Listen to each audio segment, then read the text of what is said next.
Education how to my life use. Career opportunities. Education can open doors to a wide range of career opportunities. It can equip you with the knowledge, skills, and credentials needed to pursue your chosen profession and advance in your career. Personal growth. Education can help you develop critical thinking skills, problem-solving abilities, and creativity. It can also enhance your communication and interpersonal skills, making it easier for you to form meaningful relationships and navigate the world around you.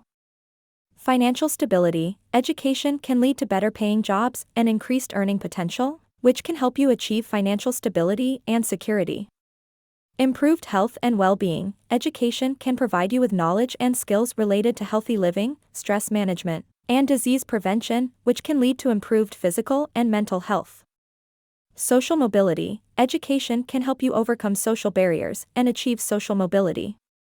It can provide you with the tools and resources you need to move up the social ladder and achieve your goals.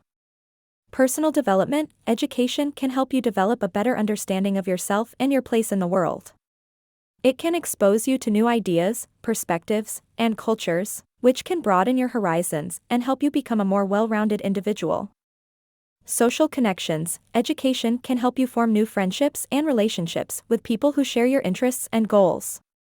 It can also provide you with opportunities to network and connect with professionals in your field, which can be valuable for career advancement. Increased confidence. Education can give you the confidence and self-assurance you need to pursue your goals and take on new challenges. It can help you overcome self-doubt and develop a sense of competence and mastery in your chosen field. Improved decision-making. Education can provide you with the knowledge and critical thinking skills you need to make informed decisions about your life and the world around you. It can help you evaluate evidence, analyze data, and weigh the pros and cons of different options.